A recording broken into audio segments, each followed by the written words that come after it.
Hey, everybody, welcome back to another episode of the Catholic Talk Show. Today, we're going to be talking about places you should visit in the Holy Land. That's right. We're going to walk you through the Holy Land and show you amazing historical holy sites that you probably didn't know were there, associated with the life of Jesus and the apostles that everyone should try to visit in their lifetime. Now, we have to realize that the ancient city of Jerusalem was really the premier pilgrimage site, so you really need to know where you should go if that's in your future.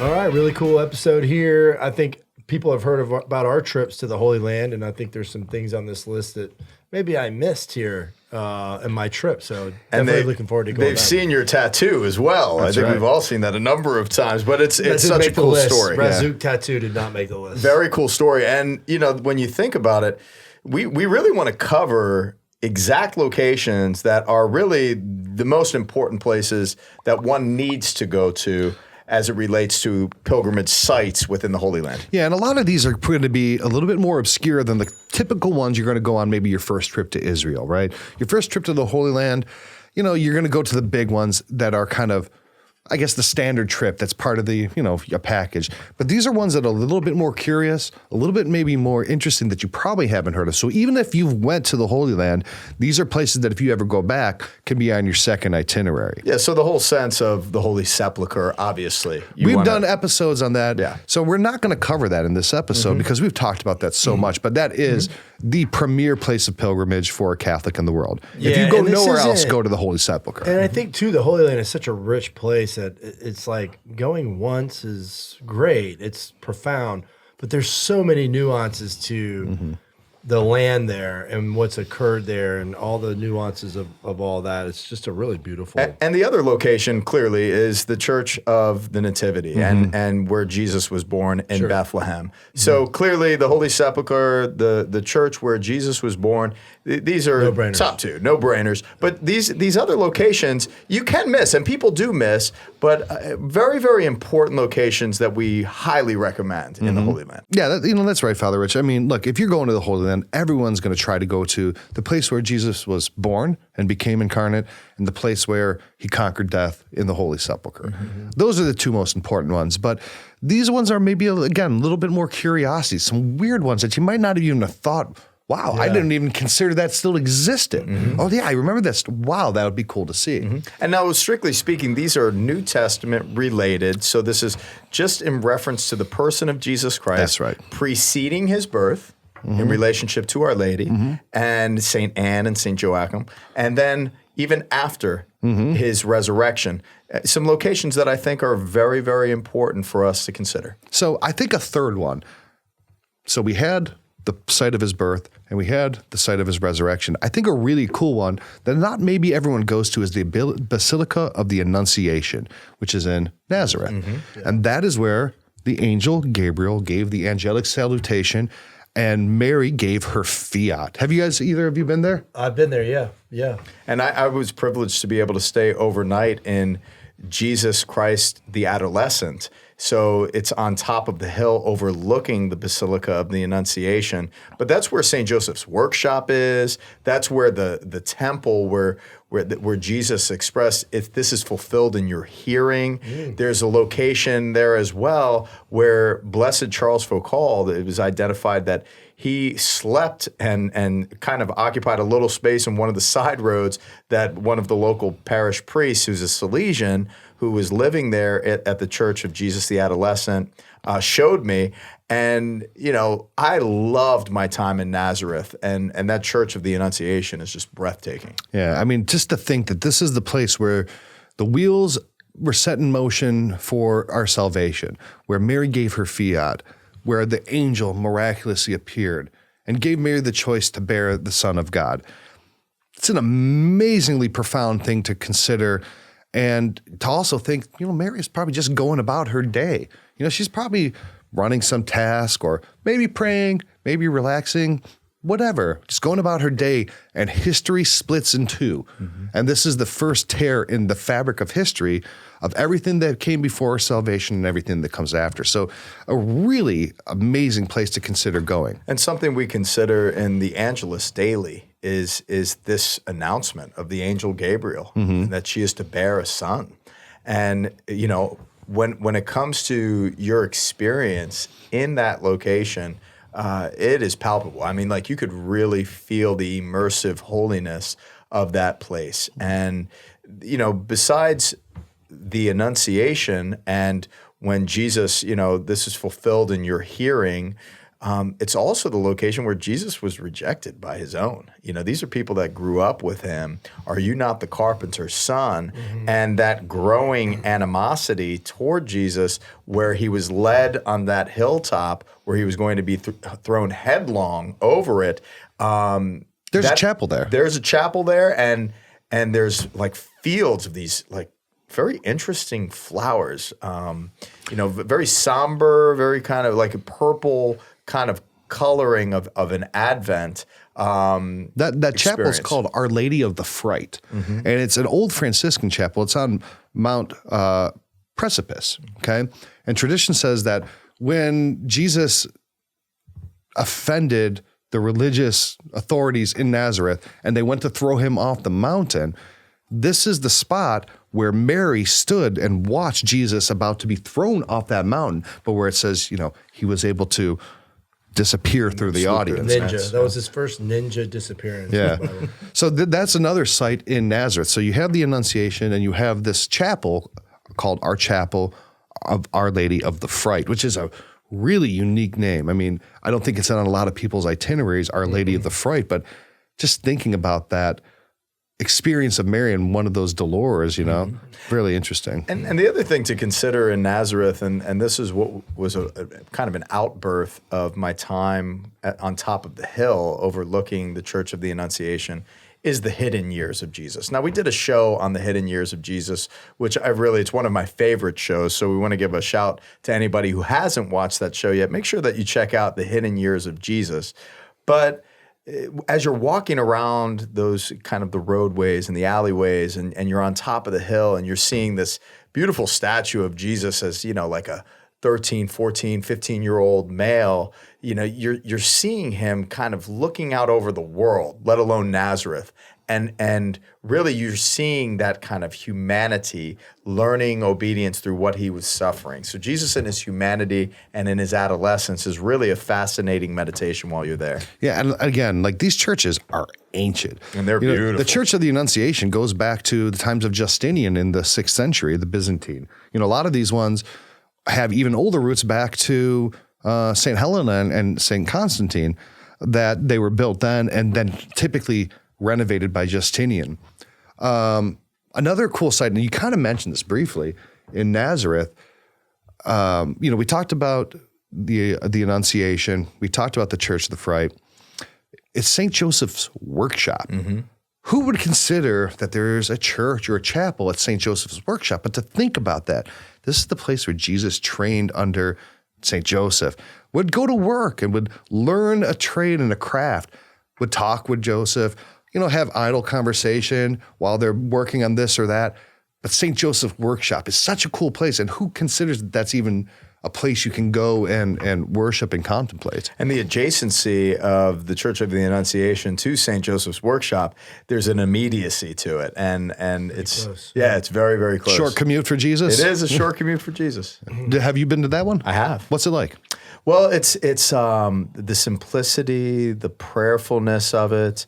There's a beautiful painting of St. Joseph teaching Jesus the trade and the skill of carpentry. And it is purely, really a gaze into the mystery of who St. Joseph is in that environment, and Jesus learning from his earthly father.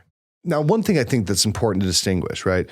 You think, oh, St. Joseph's Workshop and the place where Mary had the Annunciation and all these sites associated with Jesus. You're like, well, where's their house? Where's the house that Mary and Joseph and Jesus lived in? You know, that's got to be there too. But it's not in the Holy Land, and that's the Holy House of Loreto. Would you talk about that a little bit? So in Loreto, northeastern Italy, just outside of the port of Ancona is the town of Loreto.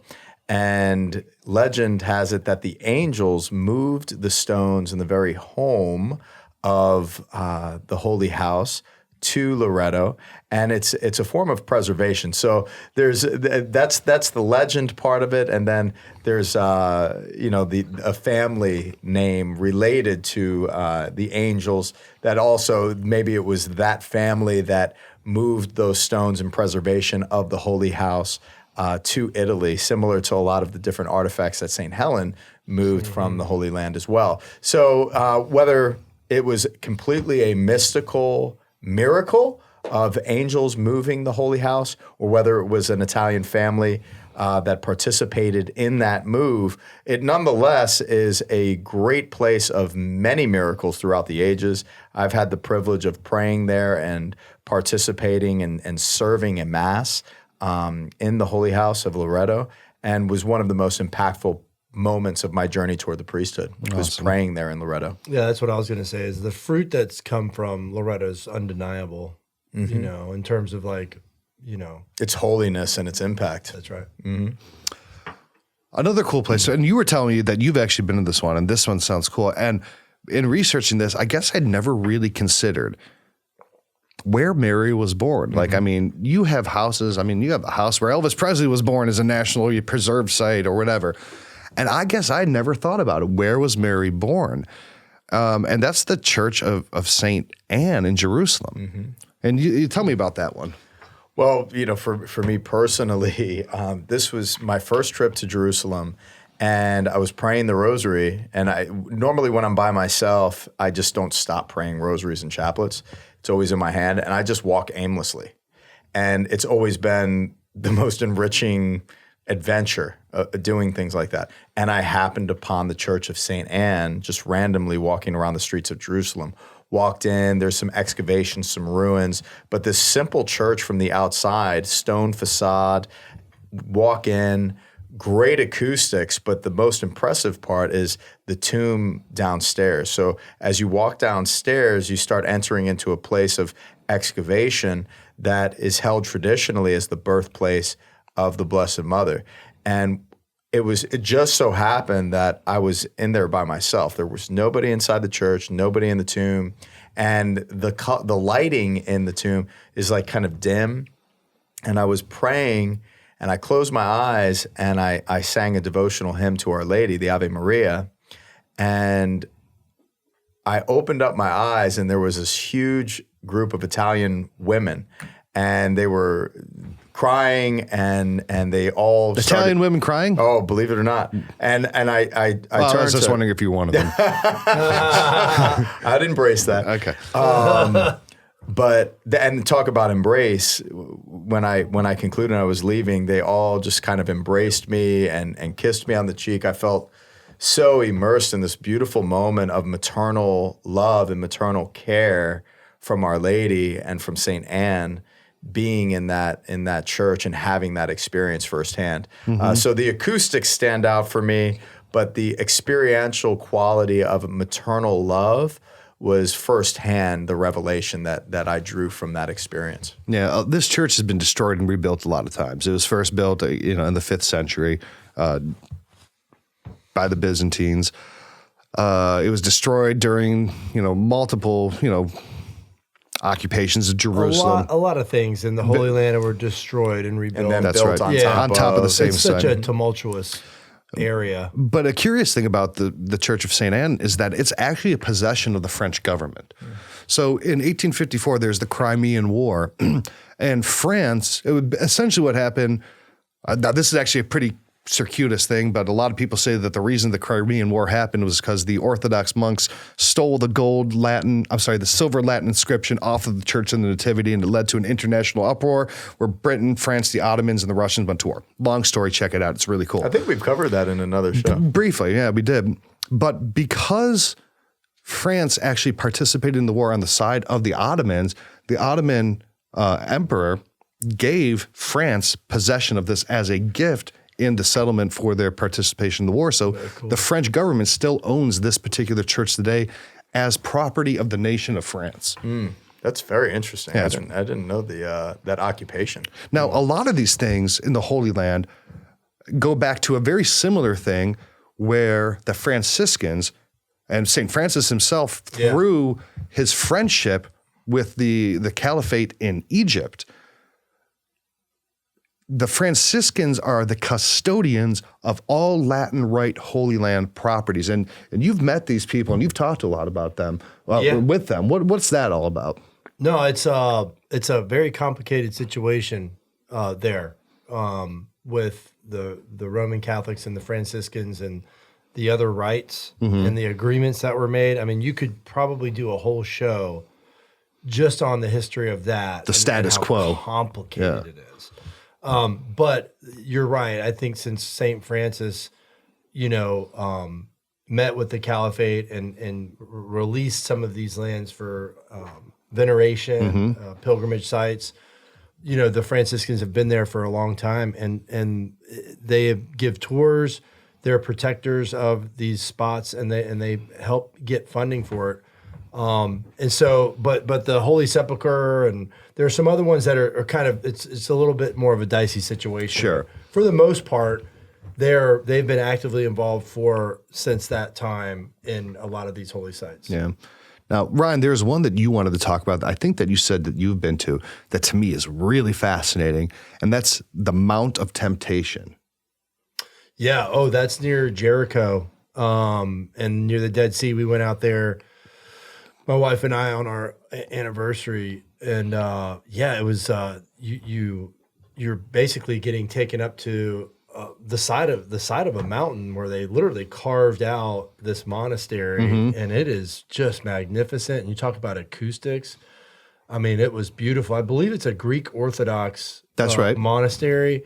But wow, the views, and I mean, Well, see, you mentioned the views because what the Mount of Temptation is where during Jesus was tempted by the devil to have the whole world, and he took him there to look over the whole world and say, you can have all of this. And that's why it's called the Mount of Temptation. You mentioned the view, and I can imagine that has a lot to do with it. Yeah, and back then when he was tempted, the cities that were below and beneath there that you could see from miles away, that would definitely play into why he would be up on that mountain. Yeah, and we're going to have pictures of this. If you're just listening on the podcast, if you watch this on YouTube, we're going to have pictures of this to illustrate it on the screen so you can better, visualize what we're talking about. I'm really bummed out that I've been to Jerusalem twice and I did not go to the Mount of Temptation. I do hope to be able to go back and visit this site because there's this a is great fascinating. place to pray there. The monks are very hospitable. There's a lot of artifacts there, ancient artifacts, Greek Orthodox artifacts. It was a very prayerful place, very prayerful place. Yeah, I went down to the Dead Sea. I visited Masada. I visited a number of locations in that region. This is now at the top of my list to visit.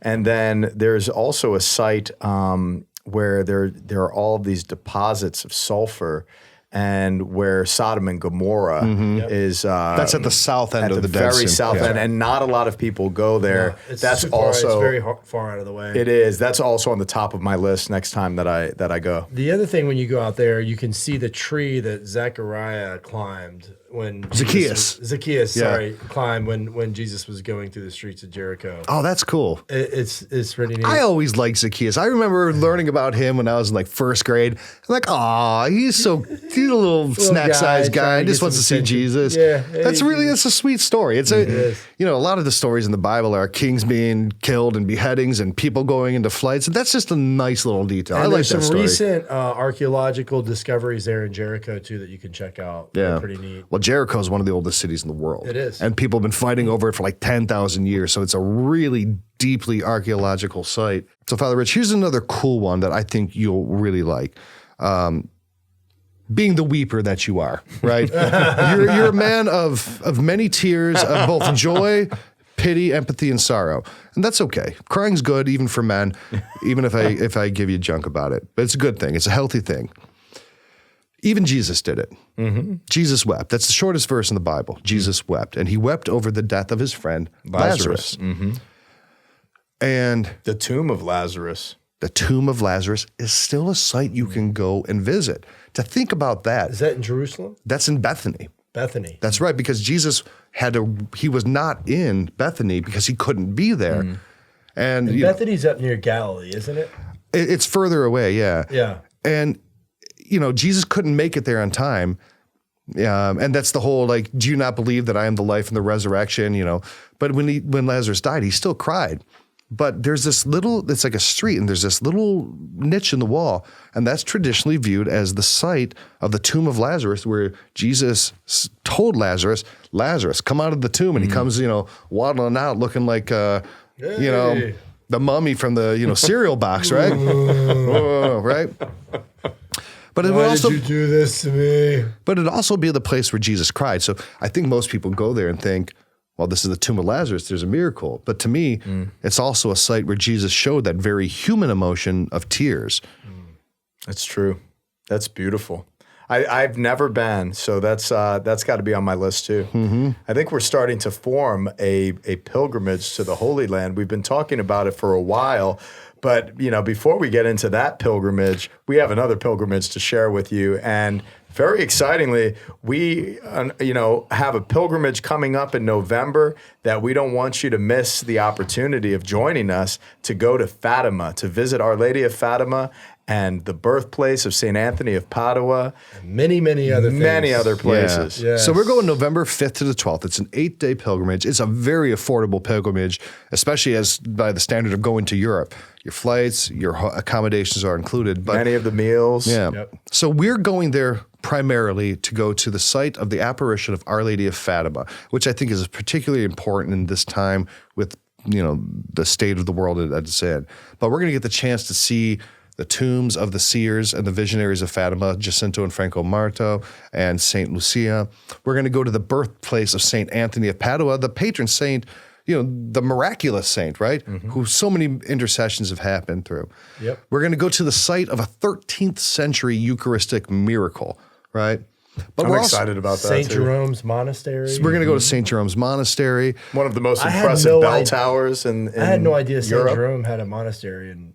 I think it's just named after him. Okay. I think so. Okay. But we're going to go there and find out in person, right? Yeah. We're going to go to this really cool shrine on top of a mountain in these deep, dark, green, luscious woods where it's this beautiful vista of the Church of Jesus on the hilltop.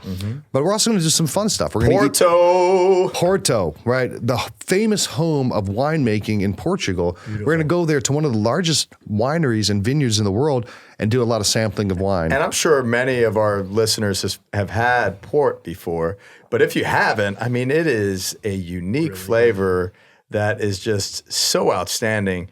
And I have great memories of spending some time with friends from Portugal and brother priests as well, and enjoying a little bit of port on the way. Yeah. And we're going to be praying together. We're going to be celebrating Mass together. Each and every day we have a Mass identified in a sacred space. And, you know, I'm very excited about celebrating Mass at Our Lady of Fatima. Yeah, that's going to be a big it's honor because I know that you have a deep familial tie to Fatima, and we're going to see the place where the miracle of the sun happened, where Our Lady appeared. I mean, it really blows the mind to think about it. So if you want to learn more about that, this will sell out because people have been asking us for 2 years since COVID, when are you going on pilgrimage? And we're finally doing it. So go to CatholicTalkShow.com/Fatima, and you can sign up, pick the right plan for you, and we're looking forward to seeing you on this pilgrimage. Yep.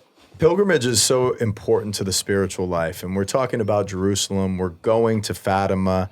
You know, when you go to the sacred spaces and sacred places of the lives of the saints, and certainly walk in the footsteps of Jesus and the apostles, it is so impactful to your spiritual life. If you've never been on pilgrimage, we highly, highly recommend it because it will enhance your walk with Christ exponentially.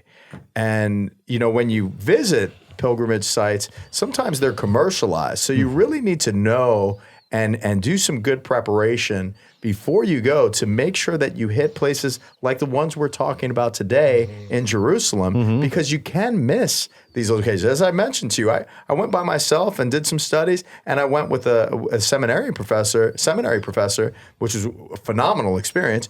But again, there are places that we're talking about today that I still haven't been to. Yeah. So, Well, I haven't been to any of them because I haven't been to any of these places. I've barely been down to Ohio. So it's going to be a great thing to do. We're going to get to also go on a gondola ride. I don't know if I've told you that. oh no, We're going to Aveiro, which is known as the Venice of Portugal, and they've got the kind of same layout. So Very cool. We can just, and there's optional extensions too, especially for people in my area. this is a cool extension. Yeah, the extension to Ponte Vedra. Yeah. You know, we live in Ponte Vedra, Florida. That's where the parish is. So, you know, I'm sure that extension is very interesting to locals. The architecture there, the beauty. And the Santiago de Compostela, you that- can walk the short route of that Yes. from the Portuguese border to that. So it's not the full, 26 days walking in the rain. So it's a version of that. So you can get that in as an optional extension. So great, cool trip that we're excited to go on. Absolutely. Another spot that we want to highly recommend, we have a few more for you, but the ancient city of Jaffa is right there in Tel Aviv. So when you land in Tel Aviv, which that's the airport that you're going to land in, don't miss the opportunity to go to the coast. And it is, the contemporary city of Tel Aviv is really cool. I spent 3 days exclusively there having a blast and really had a great time. But also the prayer associated in the ancient city of Jaffa, that's like the outpost of, where Egypt, have some established, civilization and control of that location. So you have some excavations that have taken place where you can see that Egyptian settlement right there, which is really cool.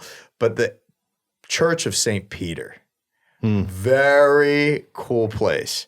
And you remember what the Church of St. Peter, what we remember that for. That's where Peter had the vision of the big cloud of bacon coming down and saying, look, man, you can eat anything you want now that you're a Christian, right?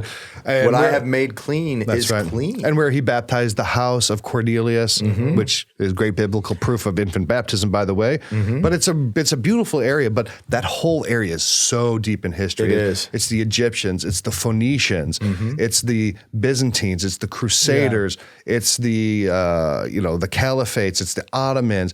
That area has changed hands so much because strategic. it's so strategic. Point. That's exactly it. Another thing that happened there was when St. Peter raised Tabitha, one of Jesus's disciples. So another fruit of the Acts of the Apostles from chapter 9 and 10. And on just a sightseeing level, when you're on top of where the church is of St. Peter, you're looking out over the mouth of the Mediterranean, and it is breathtaking. It's beautiful. And you're seeing the waves crash on the shore. It is a beautiful sight, and a number of people miss it. Yeah, it's a great place to ride bikes. They have a lot of bike rentals and stuff jogging, like that. and It's just really cool. safe area as Very well. safe. Yeah, it's a beautiful place.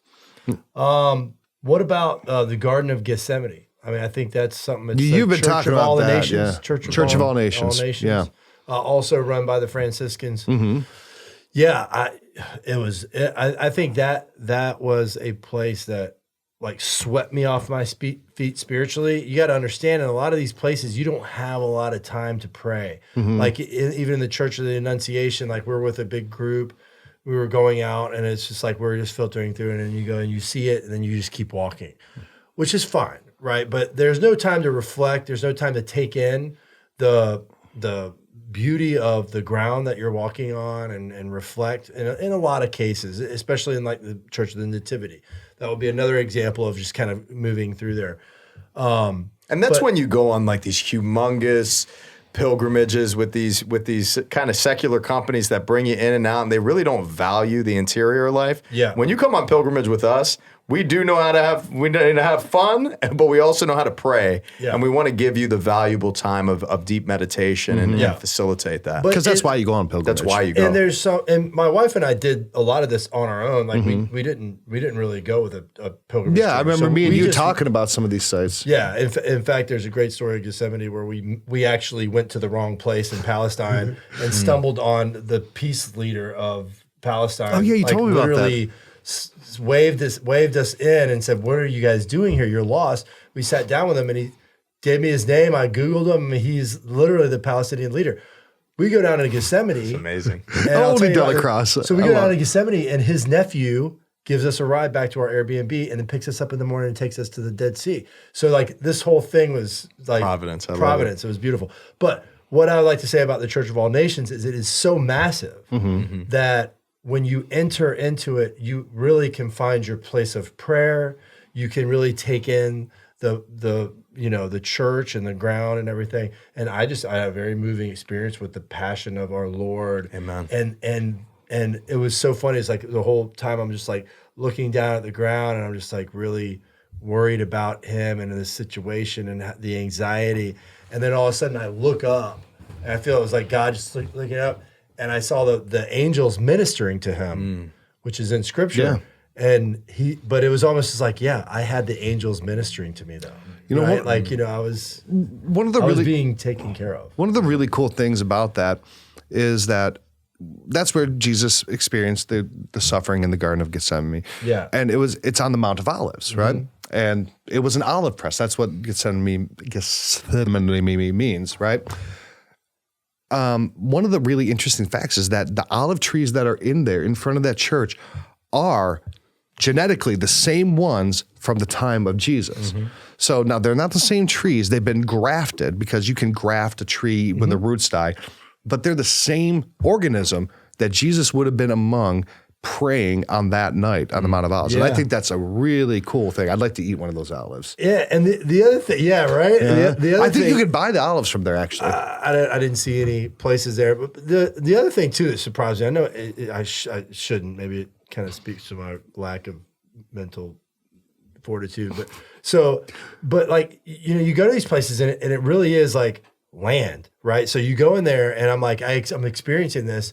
And then I'm like, what are all these people kneeling over? They're literally kneeling over a rock that's like a 10 by 10 rock. And then like everywhere you go, it's like, here's the rock. It's just like, it's it's literally like enthroned, like this land is enthroned. Like this is where Jesus gave the, they don't destroy parables, the geography of the place. They encase it. It's like, this is the spot, and but that kind of blew my mind a little bit, because you go into the Holy Land, and this is where he was born. It's like, no, this is where he was born. Here is the rock.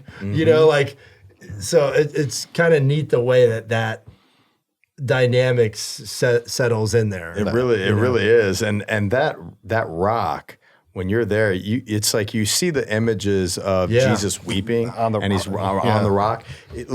And it's dark in there, and like the barrier between the rock and where you're kneeling, it feels like the crown of thorns, and it's just Jesus entering into suffering on our behalf. It is one of the most solemn, like you're saying, one of the most solemn places of recollection and reflection and deep meditation. It's like it stops you in your tracks. Yeah. Like you said, it sweeps you off your feet spiritually. It just entered into the anxiety that he was experiencing. Right around the corner of the Church of All Nations, as you kind of continue to ascend the hill on the right-hand side, is this massive cemetery, like huge.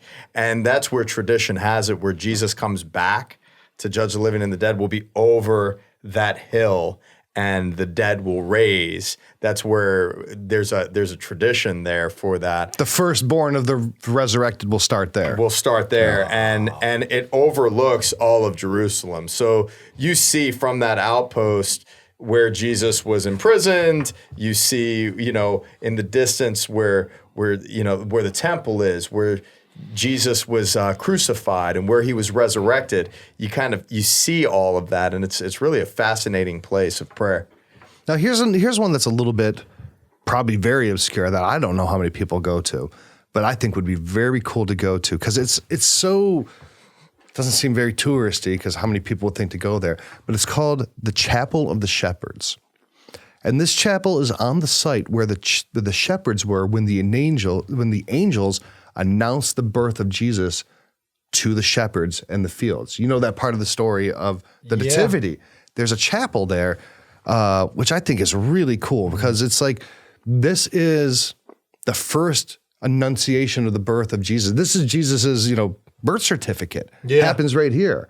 And I think that's a really cool place, the site of an apparition of angels to these poor shepherds, and glory to God in the highest, right? Excelsius and Deo. That's this place. And we sing that every Christmas, but it's here, Southeast of, that's a beautiful architecture. It's a Franciscan shrine.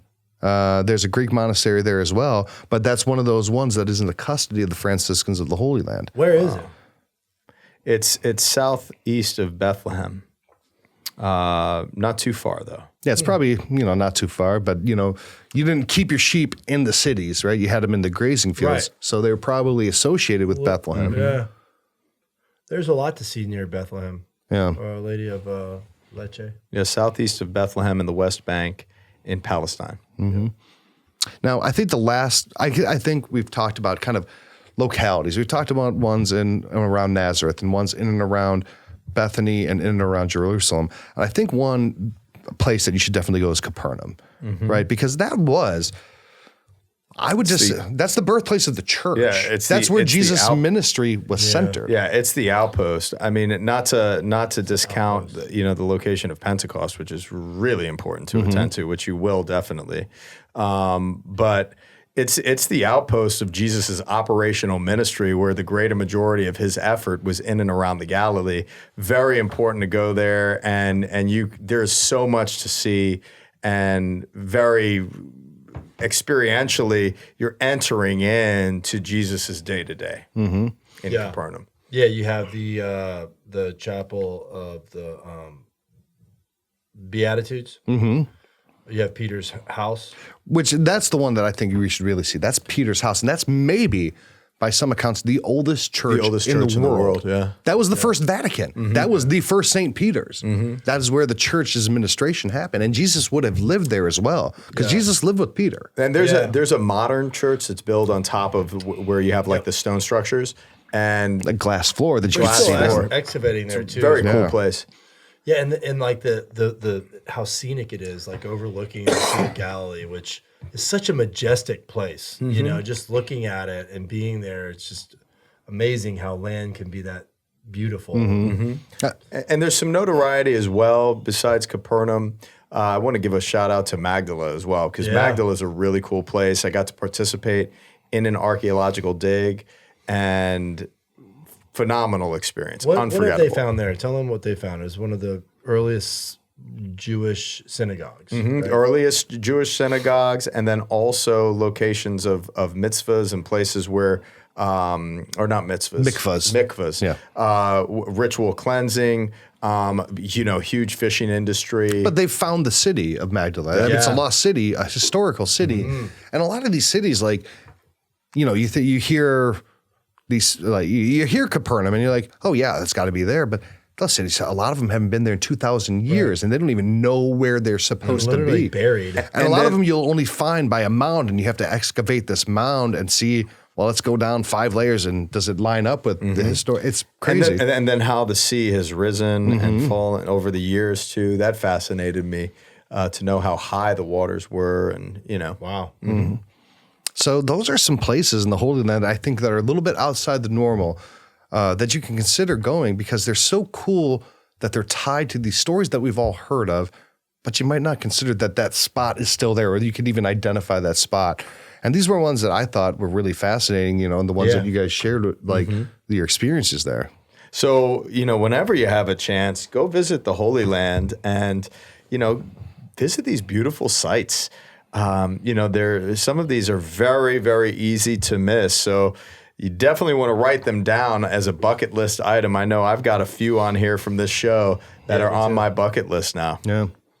So again, if you want to click like and subscribe, that really helps us. If you want to learn about becoming a patron, go to CatholicTalkShow.com/Patreon. We got some really cool things that we're now just starting to add, like weekly hangouts, meetups where we all meet up in cool cities and find cool Catholic things to find and do in America and meet each other.